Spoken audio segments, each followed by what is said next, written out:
Okey, hai, Assalamualaikum. Hari ni saya nak tunjuk cara macam mana nak servis ITB belt untuk mesin Fujifilm.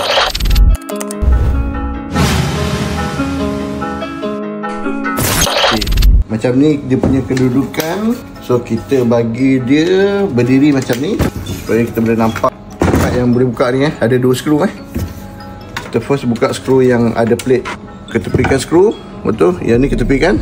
Betul, buka second punya skru. Tepikan skru. Lepas tu yang ni kita boleh cabut.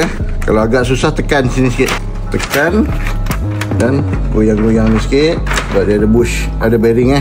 Okay, bila kita tekan ni, kat bawah ni pun kita boleh tekan ni. Bila kita tekan, dia boleh release benda ni. So kita keluarkan roller ni. Kita tepikan. So, buka dia punya belt. Pegang tengah.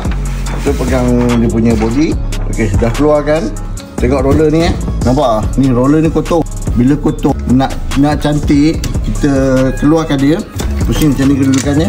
Ni kita tolak ni, tolak batang yang putih ni ke sini. Lepas tu force dia sikit. Keluarkan batang. 1, ini pun sama.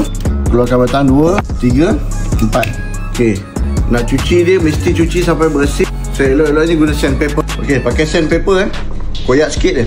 Sebab benda ni sekali pakai terus buang ni. Kita ambil, gosok sampai licin. Ini boleh menyelesaikan masalah color tak balance.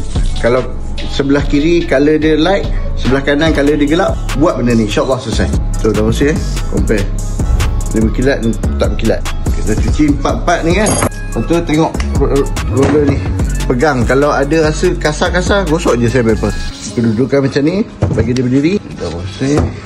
Tu roller, dua roller ni pun kena cuci kat ni. Dia tak ada buka. So cuci dekat sini je. Okey, dah cuci dah. Nak pasang balik, kedudukan ni macam ni. Yang ada hitam ni sebelah ni. Kita masukkan yang ada hitam ni dulu. Masukkan. Betul. Force dia. Ni pun sama. Masuk sini. Tolak yang putih tu. Kita masukkan. Ni pun sama. Selesai. Inilah cara nak cuci transfer bag. Dan lagi satu, jangan lupa, kalau kena transfer bag dekat bahagian dalam ni kotor. Ni kotor kan. Cuci. Cuci dengan kain lemak. Lap pakai kain lemak. Nak cantik, cari permukaan yang rata. Contoh kapet dekat lantai customer kan. Ambil kain. Okay, kain lemak masuk sini. Cuci sini. Pastikan dekat bawah tak ada barang Jangan ada skru ke, ada batu ke, nanti berlubang Biar belah sini, dia cuci belah sini. Apa, bersih. Satu je cuci dia. Yang luar ni tak payah cuci pun, sebab dia ada cleaning blade. So dia akan cuci sendiri. Yang dalam dia tak boleh cuci sendiri. Okay, sekian mencetak tanpa batasan.